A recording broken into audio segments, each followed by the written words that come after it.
लेकिन आरएसएस का गुणगान किस बात के लिए किया जाए? अंग्रेजों की गुलामी करने के लिए, तिरंगे का बहिष्कार करने के लिए, आजादी के महानायकों से नफरत करने के लिए, बाबा साहब को अपशब्द कहकर उनकी फोटो जलाने के लिए, संविधान की प्रतियां फूंकने के लिए, देश के पहले आतंकवादी और महात्मा गांधी के हत्यारे नाथूराम गोडसे को प्रेरित और पोषित करने के लिए, सरदार पटेल द्वारा हिंसा और नफरत के लिए आरएसएस पर बैन लगने के लिए।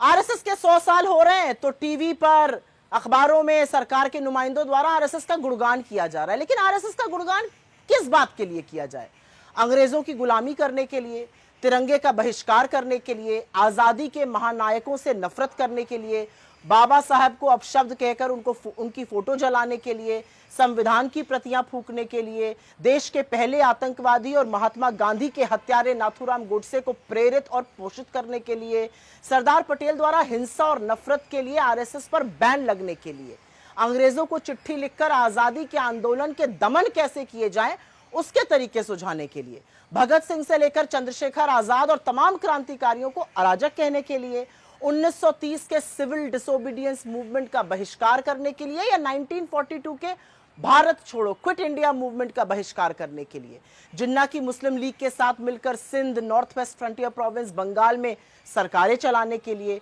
शुरू से मनुस्मृति की वकालत करने के लिए जो महिलाओं को सदैव आश्रित रहने की सीख देती है, महिलाओं को दोयम दर्जा समझने के लिए और देने के लिए अपनी संस्था तक में जगह नहीं दी गई है, हाशिए पर पड़े लोगों को निम्न श्रेणी का समझने और मानने के लिए, सामाजिक न्याय और आरक्षण की खिलाफत करने के लिए, आज तक एक भी दलित, एक भी पिछड़ा, एक भी आदिवासी प्रमुख न चुनने के लिए, घोर सांप्रदायिक और घोर जातिवादी होने के लिए, आखिर किस चीज के लिए आरएसएस का महिमा मंडन किया जाए, आरएसएस का गुणगान हो? ये जो लाल किले की प्राचीर से नरेंद्र मोदी जी ने आरएसएस का महिमा मंडन किया, ये असल में बौखलाहट है कि किसी भी तरह उसे कुछ मान्यता मिल जाए। लेकिन ना भाषण से, ना सिक्का जारी करने से आरएसएस का सिया सच बदला जा सकता है। उनकी ट्रेनिंग का नतीजा ज्यादा दूर देखने जाने की जरूरत नहीं है। बस आरएसएस के पूर्व प्रचारक और प्रधानमंत्री नरेंद्र मोदी को मुजरा, मंगलसूत्र, शमशान, कब्रिस्तान बोलते हुए सुन लीजिए। प्रत्यक्षम किम प्रमाणम, यही ट्रेनिंग है।